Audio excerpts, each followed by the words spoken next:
පුතේ බහුමාධ්‍ය තාක්ෂණය යොදා ගැනීමෙන් සරල වෙබ් අඩවි නිර්මාණය යුනිට් නම්බර් 5 11 වසර පාඩම. ඒ කියන්නේ පාඩම මාතෘකාව 5 වෙනි මාතෘකාව බලමු අපි වෙබ් අඩවි වර්ග. වෙබ් අඩවි වර්ග. වෙබ් අඩවියක් කියන්නේ එකිනෙකට සම්බන්ධිත වෙබ් පිටු ගණනාවකින් වෙබ් පිටු ගොඩක් එකතුවක්. වෙබ් පිටු ගොඩක එකතුවක්. එතකොට අන්තර්ජාලය හරහා පරිශීලනය කර හැකි ස්ථානය. වෙබ් අඩවියක් කියන්නේ වෙබ් පිටු වල එකතුවක්. ඉන්ටර්නෙට් එක පාවිච්චි කරලා අපිට පරිශීලනය කරන්න පුළුවන්. මෙම වෙබ් අඩවි වලින් කෙරෙන කාර්යයන් අන්තර්ගතයේ මත පදනම් වූ වර්ග රාශියක්. මේ වලින් කරන කාර්ය අනුව වෙබ් අඩවි වර්ග තියෙනවා මෙහෙම. තොරතුරු වෙබ් අඩවි. තොරතුරු සපයන වෙබ් අඩවි. ප්‍රවෘත්ති බෙදා හරින වෙබ් අඩවි. CNN වගේ ප්‍රවෘත්ති වෙබ් අඩවි. එතකොට තොරතුරු වෙබ් අඩවි වල විකිපීඩියා ආරම්භ අධ්‍යාපනයට සම්බන්ධ තොරතුරු තියෙනවා. ඔය වෙනත් ස්ථාන ගැන තොරතුරු තියෙනවා. අන්න ඒවා.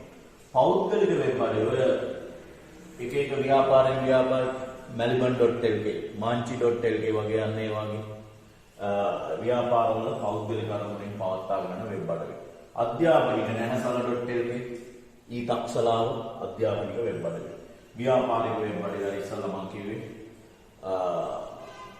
ඔය විවිධ ආයතනවල තියෙන වෙබ් අඩවි. සමාජ සම්බන්ධතා පවත්වන වෙබ් අඩවි මොනවද? Facebook, Twitter වගේ ඒවා සමාජ සම්බන්ධතා. එහෙනම් වෙබ් අඩවි වර්ග මේ විදිහට වර්ග කරන්න පුළුවන්. එහෙනම් මේක ලියා ගන්න වෙබ් අඩවි වර්ගයි. ඊළඟ වෙබ් පිටුවක් ගොඩනැගීමට අවශ්‍ය මූලිකාංග මොනවද? වෙබ් පිටුවක් හදන්න ඕන මූලිකාංග මොනවද කියලා බලන්න. වෙබ් පිටුවක් ගොඩනැගීම සඳහා පහත මූලිකාංග අවශ්‍ය වෙනවා. වෙබ් පිටුවක තියෙනවා පුතේ අකුරු තියෙනවා. චිත්‍ර තියෙනවා, කියන්නේ රූප, ශ්‍රව්‍ය තියෙනවා, දෘශ්‍ය දේවල් තියෙනවා. ඒ කියන්නේ ඇහෙන දේවල්, පේන දේවල් අධිසම්බන්ධ එක තැනකට ක්ලික් කරපුවම තවත් තැනකට සම්බන්ධයක් තියෙන දේවල් තියෙනවා. ඒ කියන්නේ මේමය. අපි සාමාන්‍යයෙන් පළවෙනියටම ගිහිල්ලා පිවිසෙන පිටුවට කියනවා හෝම් පේජ් එක. ඒ හෝම් පේජ් එකේ ඉඳන් අනිත් පිටු වලට යන්න සම්බන්ධතා තියෙනවා මේ. ඒවට කියන්නේ පුතේ අධිසම්බන්ධක. ඉංග්‍රීසියෙන් හයිපර්ලින්ක් කියලා කියනවා. හයිපර්ලින්ක්. එතකොට මේ විදියට කොහොමද අපි බලමු HTML වලින් අකුරුත් එක්ක වැඩ කරන්නේ? චිත්‍ර ගන්නෙ, ශ්‍රව්‍ය ගන්නෙ, දෘශ්‍ය දේවල්, වීඩියෝ ගන්නෙ, අධිසම්බන්ධක ඇතුළත් කරන්නේ, වගු ඇතුළත් කරන්නේ කොහොමද කියලා ඉස්සරහට කතා කරනවා.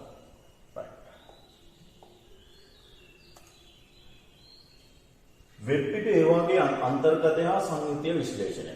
පුතේ වෙබ් පිටුවක අන්තර්ගතය. වෙබ් පිටුවක් ආරම්භක පිටුවක් හා ඒක සම්බන්ධිත අනිකුත් පිටු වලින් සමන්විත වෙබ් අඩවියක්. අයනම් වෙබ් අඩවිය සම්බන්ධිත වෙනවා ආරම්භක පිටුව පිටුවලින් සම්බන්ධිත පිටු වලින්. එතකොට මේ ආරම්භක පිටුවට තමයි අපි මුලින්ම පිවිසෙන්නේ පුතේ. මුලින්ම වෙබ් අඩවියක පිවිසෙන්නේ ආරම්භක පිටුවට. ඒකට කියනවා නම් කීපයක්. ආරම්භක පිටුව, සුචි පිටුව, මූල පිටුව, මුල පිටුව, අනිත් එක ප්‍රධාන පිටුව, මේන් පේජ් එක. ඔය ඉංග්‍රීසි නම් වලින් කියනවා. ඊට පස්සේ අපි පළවෙනියටම පිවිසෙන්නේ මුලින්ම ප්‍රවේශ වෙන පිටුව තමයි පුතේ ඕක. එතකොට මුලින්ම මේ විදිහට අපි මුලින්ම මේ වෙබ් පේජ් එකට පිවිසුනොත් ඔක හෝම් පේජ් එක කියනවා. මේ හෝම් පේජ් එකේ ඉඳන් ඔන්න දැන් ABC කියලා වචන දිනනවා කියන්නේ මේක උඩ ක්ලික් කරපුවම මේ තව වෙබ් පිටුවක් සම්බන්ධ කරලා තියෙනවා. එහෙනම් මේක හෝම් පේජ් එක නම් මේකට කියනවා පුතේ ලින්ක් පේජ් සම්බන්ධිත පිටු. ලින්ක් කරපු පිටු. Link page. ඔන්න ඔය විදිහට. එහෙනම් හොඳට මතක තියාගන්න අපි ආරම්භයේදීම පිවිසෙන පිටුව තමයි හෝම් පේජ් එක කියලා කියන්නේ. එතකොට ඒකට සම්බන්ධ අනෙක් පිටු ලින්ක් පේජ් නැත්නම් සම්බන්ධිත පිටු.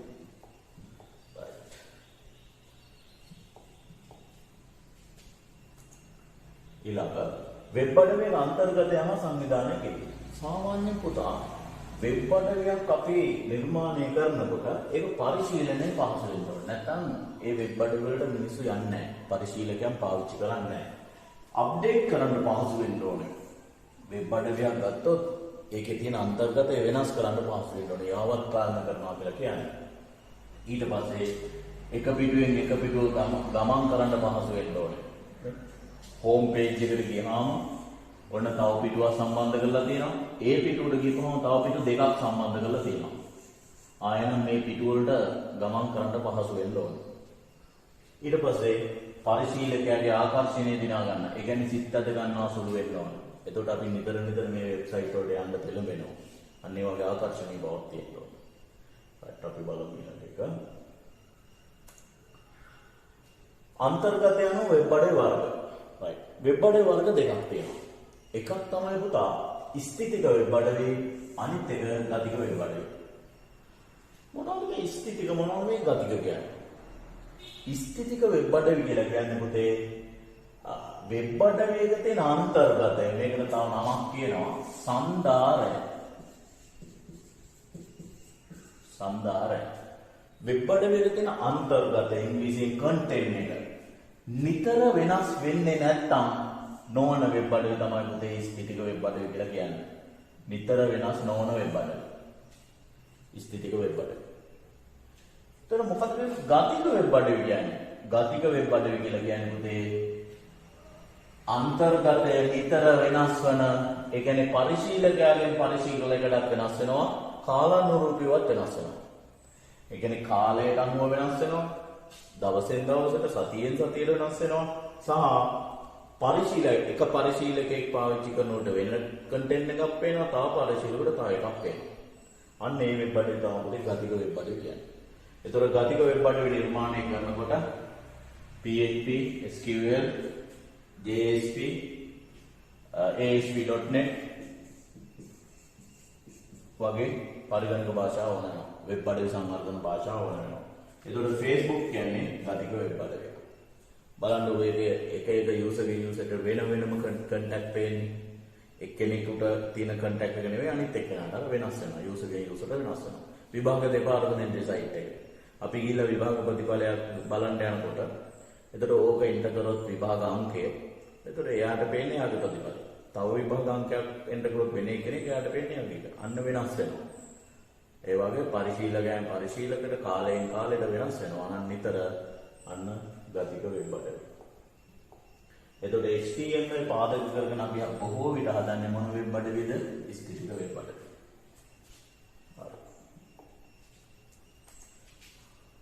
වෙබ් පිටුවක් නිර්මාණය කිරීම සඳහා HTML භාවිතය.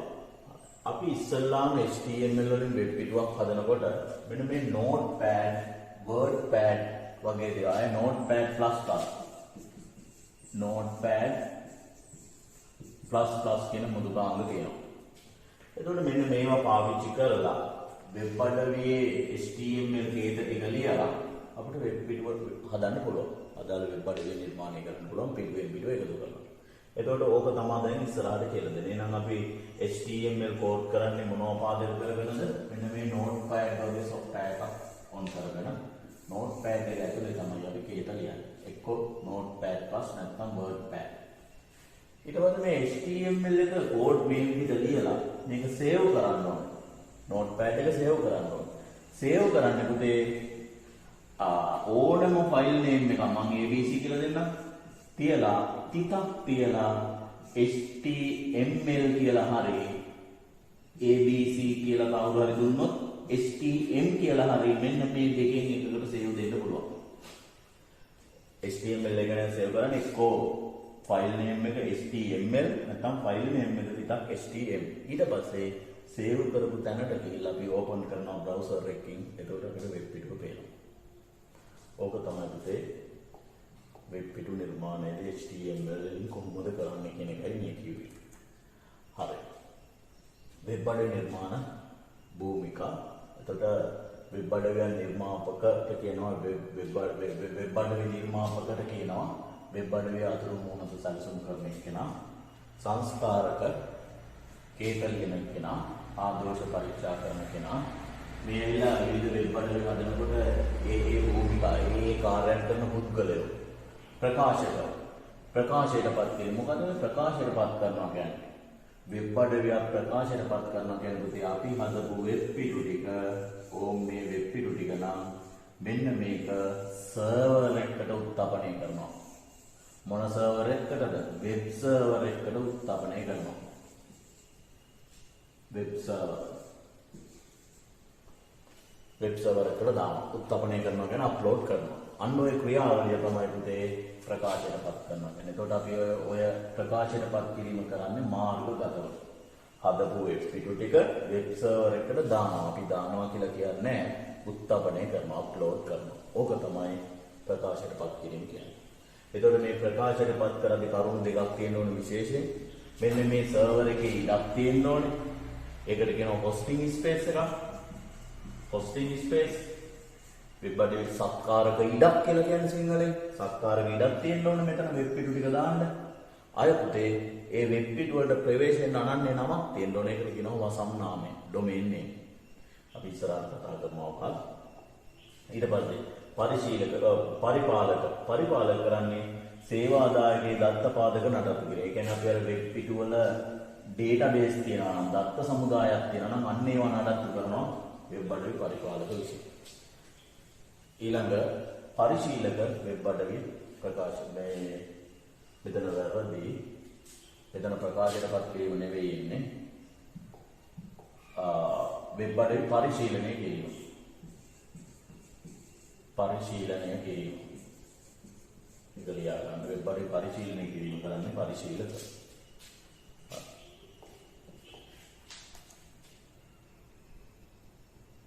ඊළඟ වෙබ් අඩවි නිර්මාණ මෘදුකාංග. වෙබ් අඩවියක් ප්‍රකාශයටපත් කරනකොට ඕන දේවල් බලා ගන්නවා. වෙබ් අඩවියක් නිර්මාණ මෘදුකාංගයක් ඕන වෙනවා. හරි වෙබ් අඩවියක් හදන්න software එකක් ඕන වෙනවා. ඔන්න හැදුවා. වෙබ් සත්කාරකයක්. ඒ කියන්නේ වෙබ් පිටු උඩුගත කිරීමට සේවාදායකයේ ඉඩක් ඕන. වසම් නාමයක්. වෙබ් අඩවියට ප්‍රවේශ වීමට නාමයක් ඕන. ප්‍රවේශින්න ගන්නා නාමයක් ඩොමේන් නේම් එකක් ඕන. වසම් නාමයක්. එනම් වසම් නාමයක් හා සේවාදායකයේ ඉඩක්, ඒ කියන්නේ සත්කාරක ඉඩක් ගන්න පුළුවන් මෙන්න මේ සයිට් වලට godaddy.com, bluehost.com, nic.lk වගේ. මෙන්න මේවා ප්‍රසිද්ධ ඒවා. වෙබ් සත්කාරක, ඒ කියන්නේ සේවාදායක ඉඩක් ගන්න සහ වසම් නාමයක් මිලදී ගන්න. මේකට අවුරුද්දකට සාමාන්‍යයෙන් 5000 6000 ඔහොම පැකේජස් තියෙනවා. ඒතකොට Tamanට ඕන ඩොමේන් එකක් තෝරගන්න පුළුවන් වසම් නාමය. දැන් කාගෑරි කඩේ නම ABC නම් abc.com, abc.lk වගේ වසම් නාමය ගන්න පුළුවන්. එතකොට උඩුගත කිරීමේ මෘදුකාංගයක්. අන්න දැන් ඉඩත් හරි. සර්වර් ඉඩත් හරි. නමත් හරි. හරි. දැන් පුතේ අපේ ගාව තියෙන මෙන්න මේ වෙබ් පිටු ටික අපි දාන්න ඕනේ වෙබ් සර්වර් එකට හරි ඉඩට. අන්න ඔකට කියනවා උඩුගත කිරීමට මෘදුකාංගයක් ඕන වෙනවා. ඔහොම දාන්න. ආයනම් උඩුගත කරන්න මෘදුකාංග තමයි ෆයිල් සිලම්, ස්මාර්ට් FTP, cPanel වගේ කියන්නේ අර අපි හදපු වෙබ් පිටු ටික අර ඊටට උත්ප්පණය අප්ලෝඩ් කරන softwares ටික අනිවාර්යයෙන්ම මතක් තියාගන්න. ඊට පස්සේ ඉතින් අනිවාර්යයෙන් අන්තර්ජාල සම්බන්ධතාවක් ඕන. ඊළඟ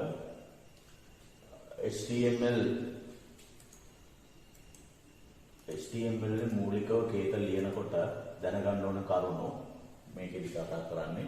මේක අපි ඊළඟ වීඩියෝ එකේදී කතා කරමු.